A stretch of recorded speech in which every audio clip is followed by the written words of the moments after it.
Оюуны эмчийг дээдлэгч Монгол телевиз, маркетингийн мэргэжлийн зөвлөх Vision Group хамтран төлөвлөж байна. Жижиг дунд бизнесийг дэмжигч Капитал банк, дэлхийд шалгарсан Монгол амт очир дагнас, бизнесийн мэргэжлийн мэдээллийг дэмжив. Бизнесийг амжилттай эхлүүлэх хамгийн суурь мэдээллүүд бол зах зээлийн багтаамж, хэрэглэгчдийн зан төлөв, салбарын хандлага, гол тоглогчдын туршлага, бизнесийн боломжит санаа байна. Энэ бүгдийг амжилтын эхлэл, зах зээлийн судалгаа мэдээллийн нэвтрүүлэг танд хүргэх болно.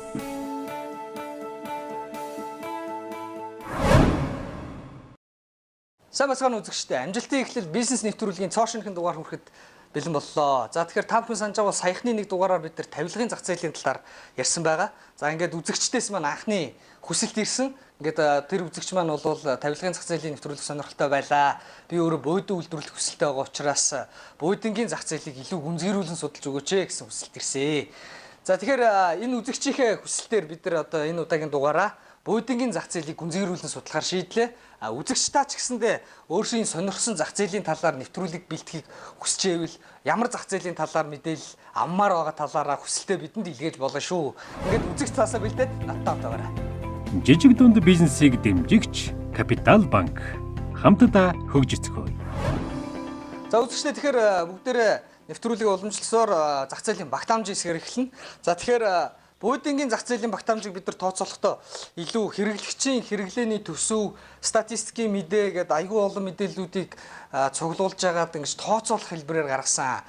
Яа гэвэл нөгөө буудлын маань илүү үндэсний үйлдвэрлэлд давмгаалсан ийм зах зээл байгаад байгаа учраас нөгөө дотоодын үйлдвэрлэгчдийн яг жинхэнэ дүнг одоо мэдхэд маш хэцүү. Тэгээ бид нар ингэж хэрэглэгч болон статистикийн юмнаас тооцоолсон. За тэгэхээр ерөнхийдөө буудлын зах зээлийн багтаамжийг бид нар 2013 онд 53.2 тэрбум, 14 онд 56.4 тэрбум, 15 онд 50.1 тэрбум төгрөг байсан гэсэн ийм тооцоог хийж гаргалаа. За тэгэхэд эндээс нийт зах зээлийн маань одоо 2013 онд жишээлбэл 44.7 тэрбум жишээлбэл дотоодынх 8.5 нь импортынх буюу одоо 80% нь одоо дотоодын үйлдвэрлэгчд байсан байна. 2014 онд болохоор 41.5 тэрбум буюу 73 орчим хувь нь одоо дотоодын үйлдвэрлэгчид 14.9 тэрбум буюу 27 орчим хувь нь импортлогчд байжээ. За ингээд 15 онд бол 40.1 тэрбум дотоодын үйлдвэрлэгчид 10 тэрбум импорт буюу ингээд нийт 80-20 харьцаатай байна гэсэн ийм тооцоо байгаа. Гэхдээ энд яригдж байгаа тоонууд бол бид нар аль болох та бүхний бизнес хийх эрсдлийг бууруулах үүднээс нэлээд бага хэмжээгээр тооцоосон байгаа. Өөрөлдвөл зах зээлээ ингэж тооцоолоод эхлэхэд бол ямар нэгэн байдлаар үүнээс бага байх боломжгүй юм аа л гэсэн үг шүү. Үүнээс илүү байх боломжтой. За тэгэхээр Гали статистикийн мэдээгээр аваад үзэхээр зэрэг импортлсон буудлын үнийн дүнг одоо та бүхэн харж байна. За 2013 онд 5.4 сая доллар, 14 онд 8.2 сая доллар, 15 онд 5.1 сая долларын буудлын гайлд мэдүүлж орж ирсэн гэсэн ийм мэдээлэл бид нарт байна. За ийм бүсэн буудлын тоо хэмжээгээр над үзвэл 13 онд 18.4 мянган ширхэг, 14 онд 24.5 мянган ширхэг, 15 онд 16.5 мянган ширхэг буудлын импортлогдсон гэсэн мэдээ байна. Өөрөөр хэлбэл ерөнхийдөө буудлын зах зээл маань 13-аас 14 онд ялгүй өсөөд 15 онд ерөнхийдөө бууралттай гарсан юм байна. За үүсвээ тэгэхээр импортын зах зээл дээр тэргүүлэгчдийг бид нэр тооцоолж үзэхэд бол яг нийт зах зээлийн 10%-ийг нь BSP Mebel импортын зах зээлийн хэсгийг BSP Mebel 10%-аар тэргүүлээ, шинэ сонголт 9%-аар, American Mebel 4%-аар, Next Mebel 3%-аар, Soho Mebel 2%-аар ингээд эзэлдэм байна. Тэгэхээр ерөнхийдөө 70% нь бусад тоглогч нар байна гэдэг маань импортын буудлын хэсэг маань бол олон тоглогчтой ийм жижиг олон тоглогчтой ийм зах зээл байдсан байна гэж тооцооллоо. За тэгэхээр үзэгчдээ одоо бүгдээрээ энэ буудлын салбарын талаар яриулахаар бодлогын зочинтой ирэх уулзъя. Дэлхийд шалгарсан Монгол амт очир дагнас. Таны бизнес одтой байг. За үзэгчдээ тэгэхээр бүгдээрээ буудлын зах зээлийн багтаамжийнхаа талаар ярилцсан. Одоо бүгдээрээ энэ нөхцөл байдал, зах зээлийн нөхцөл байдал, одоо энэ ерөнхий салбарын чиг хандлага ямар байгаа талаар Монголын ойчид модны үйлдвэрлэл эрхлэгчдийн холбооны ерөнхий менежер Гиндэн Жамцгойтой уулзахаар болоод байна. Сайн байна уу та? Сайн байна. За урилга хүлээж авч студид ирсэн их баярлалаа. За зөв. За Гиндэн Жамцгой та тэгэхээр буудлын зах зээлийн өнөөгийн нөхцөл байдлын талаар биднэрт ярьж өгөөч. За, Монголын ойчид модны үйлдвэрлэл эрхчдийн холбоо 300 гаруй гишүүн байгууллагатай байдгийг. Түүний дотор буудан энэ зөөлөн мебелийн үйлдвэрлэл эхэлдэг Best буудан, Trend мебель, говь хангаа мебель гээд үндсийн цөөхөн хэдэн үйлдвэрлэгч нар байдаг юм. Тэ үндсний цөөхөн хэдэн үйлдвэрлэгч нар Монголын зах зээлд бол ерөнхийдөө бол их сайн ажиллаж байгаа. За, буудангийн зах зээлийн хувьд бол ер нь импортын буудан, зөөлөн мебель тавилга ер нь бол өнгөрсөн одоо энэ жилээс өмнө бол ер нь давгамгаалж байсан. За, 2016 оны 3 сард Монгол Улсын засгийн газрын тогтоолоор дотоодын зах зээлийг хамгаалах үндсэн үйлдвэрүүдэд дэмжих чиглэлээр маш чухал арга хэмжээ авсан. Энэ юу вэ гэхээр засгийн газрын тогтоолоор импортоор орж ирж байгаа зарим тавилга төхөөрөмжөнд импортын гайлын татварыг 20 хүртэлх хувиар оногдуулсан асуудал юм. Тэгээд энэтэй холбогдуулаад бас манай аж ахуйн нэгжүүд бас сэрэх төлөв байдал ажиглагдж байгаа. За, тэгэхээр буудангийн импорт саяхныг хүртэл одоо үндэсний үйлдвэрүүд маань хүч авах хүртэл нэлээд давмгай байж байгаа. Одоо үндэсний үйлдвэрүүд маань зах зээлдээ тэргүүлээд эхэллээ л дээ. Тэгэхээр энийг дагаад одоо ямар үр дүнгууд гарч байна? Ямар үр өгөөжүүд байна? За, энэтэй холбогдуулаад хэлэхэд бол ер нь үндэсний үйлдвэрүүд сэрэх юм хандлага ажиглаж байна. Ялангуяа манай тавилга үйлдвэрлэдэг аж ахуйн нэгжүүд. За, энэ дотор бас буудангийн салбарын одоо хэдэн аж ахуйн нэгжүүд маань ч гэсэн бас ер нь бол бас нэг амжилтын үндэс ажлын эхлэл нь бол одоо харагдаж байна. Яагаад гэвэл ер нь бол манай аж ахуйн нэгжүүд бас зөвхөн нийслэл Улаанбаатар хотод биш, орон нутг руу чиглэсэн ялангуяа Дархан, Эрдэнэт хотод салбараа нээгээд ажиллаж байна. Зөв. Тэгэхээр одоо ингээд манай нэвтрүүлгийг үзэж байгаа үзэгчд маань жишээлбэл буудангийн салбарт ажиллавал ямар байдгийг бол яаж ажиллах уу гэж өөрсдөө бодоод сууж байгаа л да. Тэгэхээр та холбооны талаар товч ярьж өгөөч. Ерөнхийдөө холбоонд жишээлбэл элснэр ямар давуу тал байдгийг те энэ буудан болон тавилга үйлдвэрлэгч нартай ямар боломж давуу талыг олгодیں۔ За, манай холбоо бол ер нь Монгол улсын хэмжээний сүлжээтэй ийм мэргэжлийн холбоо. Тэ. Ой мод хаан байна. Тэнд бол манай холбооны гишүүн байгууллагууд ажилладаг. Ингээ манай холбооны гишүүн болсноороо ямар давуу талтай байвал ер нь төрийн байгууллага, засгийн газарт бол дуу хоолойгоо хүргэх боломж нээгдэж байгаа. Бид өөрөөр хэлбэл гишүүн аж ахуйн нэгж байгууллагын өмнө ямар асуудал тулгамдж байна. Тэдний бэрхшээл зовлонг мэдэрч байдгийн хувьд өдөр тутам харилцаж нягт хамтарч ажиллаж байдгийн хувьд бол төр засаг тухай бүрд нь бол аж ахуйн нэгж байгууллагынхаа тулгамдсан асуудлыг тавьж шийдвэрлэхийн төлөө маш их идэвхтэй ажиллаж байгаа. Тийм, маш их идэвхтэй ажиллаж байгаа. Сая та хэллээ тэр импортын тавилган дээр галын татварыг нэмэгдүүлсэн энэ үйлдвэрлэлийг дэмжихэд их нааштай бодлого болсон гэдээ ярьж штэ. Тэгэхээр ер нь цаашдаа төр зэсэгтэй та бүхэн ямар хөө хэмжээнд хамтарч ажиллах одоо дараачийн төлөвлөгөө байна? Аж ахуйн нэгжүүд маань төрийн худалдан авалтанд оролцох боломж олцоо нэгж байгаа. Мөн орон нутгийн тендерүүдэд оролцох боломж олцоо нэгж байгаа. Яагаад би ингэж төрийн худалдан авалт орон нутгийн тендерийг бол одоо чухалчилж хэлээд байна үгүй. Энэ хамгийн гол нь аж ахуйн нэгжүүд маань чадварч хөрөнгө санхүүгийн нөөцтэй болох тэгснээрээ техник технологио нэмэгдүүлэх, ажилчдаа ажлын байдлаар тогтвортой хангахад хамгийн их чухал нөлөөтэй. Ингэсээрээ зөвхөн ард иргэдийнхээ хэрэгцээнд одоо бүтээгдэхүүн зориулж үйлдвэрлээд нийлүүлээд байх биш. Төрийн худалдан авалтанд оролцох нь бол одоо хамгийн том арга хэмжээ гэж одоо бодож ингэж зорж ажиллаж байгаа маа. За ингээд студид ирж буудангийн салбарын талаар биднэрт ярьж өгсөн Гинтэн Жамц танд их баярлалаа. За ингээд таны ажил амьдралд амжилт хүсье. За, баярлалаа. За үзэгчдээ тэгэхээр бүгдээрээ салбарын зочинтой ярилцлаа. За тэгэхээр нэвтрүүлэг маань одоо хэрэглэгчийн зам төлөвийн булангаараа үргэлжлэх болно. Жижиг дунд бизнесийг дэмжигч Капитал банк хамтдаа хөгжицгөөе. За үзэгчдээ тэгэхээр бүгдээрээ одоо хэрэглэгчийн зам төлөвийн талаар ярилцсанаа. За тэгэхээр яг бууданг яаж хэрэгэлдэг, ямар буудан авах гэдэг тийм ээ. Хаанаас сонсож авдаг, ямар мэдээлэлтэй, ямар хүмүүс нь ямар буудан гэсэн ийм мэдээллийг авна. Монголдо жишээлбэл хэрэглэгчдийн тэрхэнд ямар брэнд нь илүү сайн байрсан байна гэдэг. За тэгэхээр хэрэглэгчдээс асуух ихний асуулт ойрын хугацаанд та буудан худалдаж авах уу гэхээр ерөнхийдөө төлөвлөөгүй байх гэж 73% нь хариулсан байна. Харин ойрын 3 сарда буудан авна гэсэн 8%, 6 сар ойрын 6 сарын дотор буудан авна гэж 10%, ойрын 1 жилийн дотор буудан авна гэсэн хүмүүс 9% байна. Тэгэхээр яг нийт зах зээлийн маань одоо 27 орчим хувь нь бол одоо 1 жилийн дотор нэг буудан авах хандлагатай хүмүүс байж байна гэж бүгдээрээ тооцоолж болохоор байна. За тэгэхээр ямар буудан авах юм бэ гэж. Одоо буудан чайг олон төрөл болчихсон тийм ээ.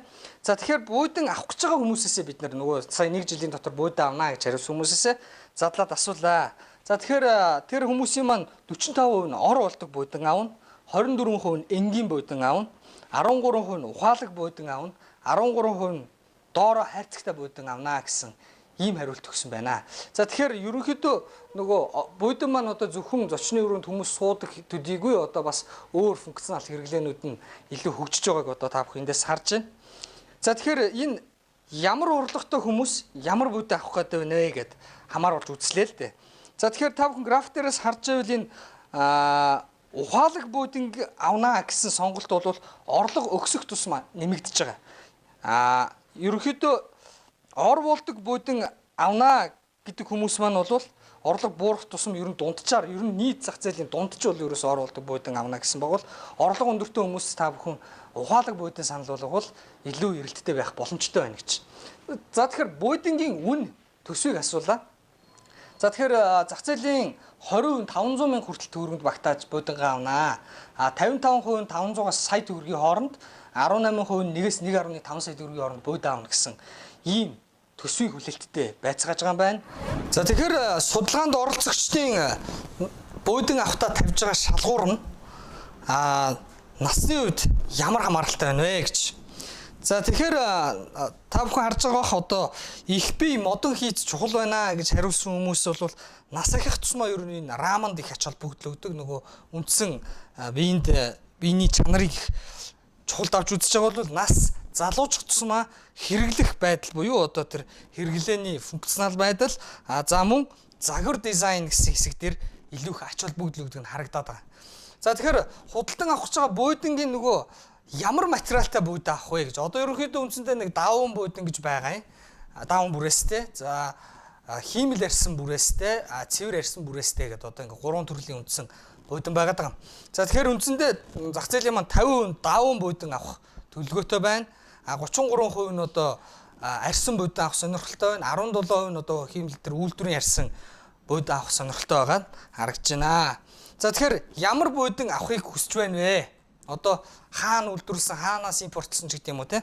За тэгэхээр ерөнхийдөө нийт массын маань 80% нь үндэсний үйлдвэрлэлийн буудан авах хандлагатай байгаа нь маш юм сайхан хандлага одоо харагдаж байгаа. Яг нөгөө түрүүний тавилгынхаа бодвол буудан дээр ялангуяа илүү их үндэсний үйлдвэрийн буудангууд маань хэрэгцээ шаардлага хангаад эхэлчихжээ. За 10% нь Европ юм уу Америкийн гаралтай аавна, 8% нь импортын бүр хямдхан буудан авнаа гэсэн ийм хандлагатай байна. За тэгэхээр буудан худалдаж авахдаа нөгөө судалдаг судалгааны мэдээллийн их усүр дээр бас дахиад ярилцах хэрэгтэй. За тэгэхээр 54% нь телевизийн рекламнаас мэдээлэл авдаг, 18% нь интернет, фейсбુકээс, 18% нь гэр бүл, найз нөхдийн ам дамжсан ярианаас мэдээлэл авдаг гэсэн ийм судалгааны дүн гарчээ. За тэгээд хэрэглэгчдийн зүгээс хамгийн сайн буудан үйлдвэрлэгч таны бодлоор ямар компани та мэдэх вэ гэдэг одоо асуулт байгаа. За тэгэхээр энэ асуултанд бол хэрэглэгчдийн 51% нь бест буудан, 16% нь шилмэл буудан, 16% нь говь хангаа буудан, 7% нь содон буудан, 4% нь монгол буудан гэх мэтээр хариулжээ. За тэгэхээр хэрэглэгчдийн тэрхэнд хамгийн сайн байрсан компаниудын нэрийг би та бүхэндээ хэрэглэгчдийн судалгаагаар гаргасан хэллээ. За тэгэхээр одоо бүгдээрээ нэвтрүүлгийн бизнесийн туршлага хуваалцах хэсгээрээ эдгээр зах зээл тэргүүлэгч компаниудын аль нэгтэй нь одоо та бүхнийг уулзуулах болно. Дэлхийд шалгарсан Монгол амт очир дагнас. Таны бизнес одтой байг. За үзэгчдээ тэгэхээр бүгдээрээ сая будингийн зах зээлийн хэрэглэгчийн зан төлөвийн талаар ярилцсан. Тэгэхээр ерөнхийдөө үндэсний үйлдвэрлэгчдийн дотроос хамгийн шилдэг гэж алийг боддог гэдэг асуултанд 51% нь одоо best buding гэж хариулсан байсныг та бүхэн санаж байгаа. За ингээд бид нэр зах зээлийн тэргүүлэгч компаниудын туршлагыг та бүхэнтэйгээ хуваалцдаг. За ингээд best buding компани ерөнхий захирал Батбаяр бидний урилгын хүлээж оролцголоо. Сайн байна уу та? Сайн байна. За манай энэ дугаарт одоо бид нар будингийн одоо Монгол дахь түүх те будин үйлдвэрлэл тэгээд нэг 90 оны их үе тэгээ одоо үе тийм ээ энэ зах зээлийн түүхийн талаас яриагаа эхлэв. За яг будингийн салбар гэх юм бол одоо социализмын үетэй холбож ярьж болно л да. Тэр үед бол одоо олон сайхан үйлдвэрүүд байсан. За ерөнхийдөө бол нэгдэл дундын үйлдвэрүүд гэж орон нутгад үйлдвэрүүд байсан. Мебель кордоны үйлдвэрүүд тэгээд одоо Эрдэнэ хотод байлаа, Сэлэнгэд байлаа, Улаанбаатар хотод байлаа. За яг Улаанбаатар хотод яг үйлдвэрлэл явуулж ирсэн юу гэх юм бол модон зовоод гэж бүр том зовоод байлаа. За модны 2 гэдэг бүр ахаад тусдаа одоо гэр ахуйн чиглэлээр бас үйлдвэрлэдэг тийм бас юу вэ. За ингээд энэ үйлдвэрлэл маань бол олон ажлын байрыг хангаж ирсэн тухайд.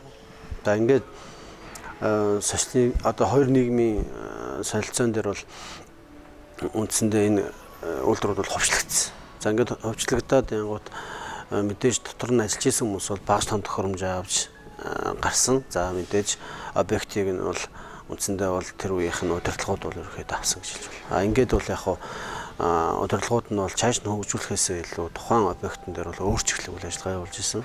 За тэндээс гарсан хүмүүс бол одоо гэрээр одоо үйлдвэрлэл явуулах, за мөн одоо юу гэдэг жижиг одоо захууд дээр бол өөрсдийнхөө хэмжээнд бол одоо юм хийж явж исэн баг.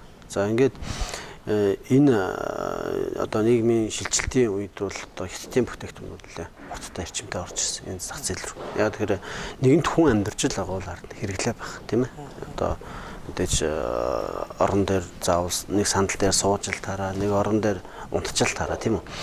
Ингээд явсан. За ер нь бол 90-ад оноос хойш бол нийт зах зээлийн 90% бол үндсэндээ бол импортын бүтээгдэхүүнд хамгаалсан. Ялангуяа тэнд дундаа бол одоо хятадаас бүтээгдэхүүн их хамгаалсан байсан. За ингээд мэдээж одоо сүүлийн үед орон байр нэлээд баригдлаа, хүмүүс амьдрах орчиндөө их анхаардаг боллоо. Ингээд энийг дагаад бас эрэлт бий болсон. За энэ үед бол дотоодын зарим нэг одоо хүмүүс бол тодорхой хэмжээний одоо компани зохион байгуулалтанд ороод тийм ээ олон одоо компаниуд бол үйлдвэрлэх гэж оролцсон баг.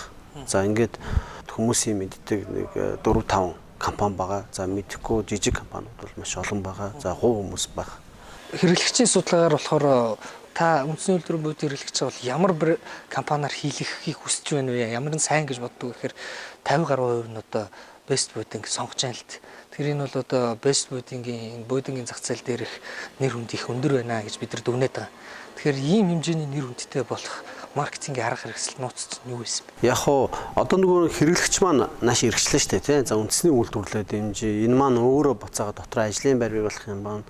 За дээр нь болохоор давхар бас эдийн засгийн бас нэг тодорхой хэмжээний одоо нөлөөлөл бий болох юм байна гэсэн ийм аюу тийм гоё сэтгэл байна л да. Манай компанийн хувьд бол анханасаа бол одоо юу гэдэг хэрэглэгч дандаа ам дамжиж одоо худалдаалах ийм хэлбэрлэл оржсэн тий. За хин нэгэн хэрэглэгч манахаас бүтээгдэхүүн худалдаж авлаа гэж бодоход тэрний найз нөхөд ойр орчны хамаатан садан за юу гэдэг ийм шүлжээгээр зарагддаг. Тэгэхээр бидэрт буцаад аюу том хариуцлага ногдож байгаа хөөх тий. Ер нь бол тэр урт удаан хугацааны тэр харилцааг бий болгохын тулд хэрэглэгчийг бий болгохын тулд бид нар илүү чанартай бүтээгдэхүүн үйлдвэрлэх хэрэгтэй болно. Энийг дагаад явах материалаа илүү чанартай авна тийм ээ. Технологио сайжруулна. За тэгээд хийц загвараа сайжруулна гэх ч юм уу тийм ээ. Иймэрхүү маягаар одоо явсан. За мөн дээр нь бол ажилчид одоо дам бас худалдаа авалтыг бий болгож байдаг. Яг тэгэхээр энэ хүмүүс чинь өөрсдөө хийж байгаа бүтээсэн зүйлийнхээ тухай бусдад аягүй дандаа ам сайтай яригддаг тийм ээ. Энэ нь өөрөө буцаагаад ингээд ахаад бүтээгдэхүүн маань өөрөө цаашаа танигдаад явдаг. Ийм л зарчмаар явж байгаа. Ер нь бол яг хоо бидний зүгээр ингээд боддог юм бол үнэхээр үгдийн тий. Одоо сүүлийн үед бол ингээд ажилчид олон болж байна. Зах зээлд маань танигдж байна. Аль болохоор л одоо хятадаас бүтээгдэхүүн импортлох байхыг хүсэж байгаа. Зарим нэг компаниуд бол яг үйлдвэрлэлч ингээд л оруулж ирж байгаа юм асуудал. Ингээ энэ өөрөө буцаагаад одоо юу гэдэг хэрэглэгчийг хохирох юм юу бол бий болж байгаа. Тэгэхээр үйлдвэрлэж байна. Үндэсний үйлдвэр, үндэсний брэнд гэчээд импортлоод байгаа гэдэг. Тэгэхээр энийг би яг бизнесийн дээр харуул импортлох нь илүү хялбар ч юм уу эсвэл импортлох нь илүү ашигтай байдсан болов. Тийм байжээвэл та жишээлбэл ягаад үйлдвэрлэхийг сонгож ажиллаж байгаа. Үн импортоор оруулж ирснээс дотоодоо үйлдвэрлэх нь зовлон ихтэй. Ер нь бол баг ашиг багтаа гэж хэлж байна. Ягаад зовлон ихтэй гэхээр өнөөдөр яг хүн нөөцийн бодлого алдагдсан байна. Нэгдүгээр асуудал, хоёрдугаар асуудал болохоор бид нар чинь буцаа хариуцлага үүсэж байгаа шүү дээ. Тэгэхээр энийг дагаад бид нар импортоор авч ирж байгаа бүтээгдэхүүний өмнө ямар одоо амлалт өгч чадах юм, тийм ээ? А дээр нь болохоор энэ манай компани юуны хувьд бол одоо бодлогын хувьд бол энэ ажилтнаараа дамжуулаад бас тодорхой хэмжээний маркетинг хийждэг тийм ээ. Олон ажлын байр бий болно гэдэг маань өөрөө цаашаа одоо хэрэглэгч рүү очиж байгаа мессеж нараа өөр очдог л доо. Тэгээд ялангуяа энэ бүтээгдэхүүнийг үйлдвэрлэж байгаа хүмүүс бол яг энэ салбарынхаа хөгжил сэтгэлээ шингээж үйлдвэрлэж байгаа. Тэгээд энэ сэтгэл нь өөрөө мэдээж хэрэглэгчид бол мэдрэгдчихэдэг. Тэгэхээр ер нь бол үйлдвэрлэхэд бол энэ ажилчдаар дамжсан маркетингийн өрд нь бол миний сонсож байгаагүй их гоё туршлага байна л та. Ингээд Монголд олон ажлын байрыг бий болгож үндэсний үйлдвэрлэлийг хөгжүүлж байгаа танд их баярлалаа. Таны бизнест амжилт хүсье. Баярлалаа. За үзэгчдээ тэгэхээр бүгдээрээ зах зээлийн тэргүүлэгчд компанитай туршлагыг нь хуваалцаж ярилцлаа. Ингээд нэвтрүүлэг студиэс өргүүлжлээ. Жижиг дунд бизнесийг дэмжигч Капитал банк хамтдаа хөгжицгөөе. За үзэгчдээ бүгдээрээ тэгэхээр зах зээлд тэргүүлэгч Best Boarding компани захиралтай ярилцлаа. За тэгэхээр энэ боодингийн зах зээл маань одоо өдийдээний үйлдвэрлэлд хүрэх одоо дотоодын үйлдвэрлэл маань хөгжих хүртэл бас нэлээдгүй замыг туулсан болохыг та бүхэн Батбаяр захирлын ярианаас сонссон. За тэгэхээр энэ үндэсний үйлдвэрийн буудин үйлдвэрлэхэд бол энэ түүхий эдийн чанар маш их чухал байх нь байна. За дээр нь энэ импортын буудин гэдэг чинь импортлохоор буудин импортлын гэдэг чинь буудинч тавилах шиг ингээд задраад их өгддөг учраас бас үндсэндээ импортын бууд авахар зэрэг үндсэндээ агаар тээвэрлээд өрөөд ирдэг болохоор импортын буудингийн тоглогч нар их хэмжээгээр татхад бас их асуудалтай байдаг болтой юм байна. Тийм ч учраас олон жижиг тоглогчтой. Үйлдвэрлэлийн хувьд бол мэдээж хэрэг өртөг их баг багт ёстой учраас ихээр үйлдвэрлэдэг. Ингээд ихээр үйлдвэрлэхийн тулд яалтчгүй одоо түүхий эдийн чанар одоо ажилчдын ур чадвар гэдээ маш их юм ордог. За тэгээд үйлдвэрлэж байгаа буудингийн давуу тал болохоор зэрэг үйлдвэрт ажиллаж байгаа ажилчдын нөгөө сэтгэл шин гэсэн байдаг болохоор нөгөөдөл маань өөрсдөө хийсэн буудинг цаасан сурталчилдаг. Одоо өөрөлдвөл энэ ажилчд дээрээ суурилсан маркетинг гэж байна л да. Өөрөөр хэлбэл үйлдвэрлэлийн нөгөө ажилчид олон байхаараа зэрэг бас нэг давуу тал гардаг байх нь байна. Энэ бол одоо хамгийн олон ажилчинтай гэж одоо Best Boarding компанийнхны хувьд бол одоо ажилчид нь өөрсдөө эргэн тойрондоо бас их сурталчилдаг. За тэгээд нөгөө хэрэгжлийн мэдээллийн хүүсвэрээс харахаар бас их гэр бүл найз нөхдийн ам дамжсан яриа гэдэг ийм давуу талууд бас байдгийн байна. За тэгэхээр өнөөдрийн дугаараар бүгдээрээ бодингийн зах зээл дээр хэрхэн ажиллаж болох уу, тийм ээ?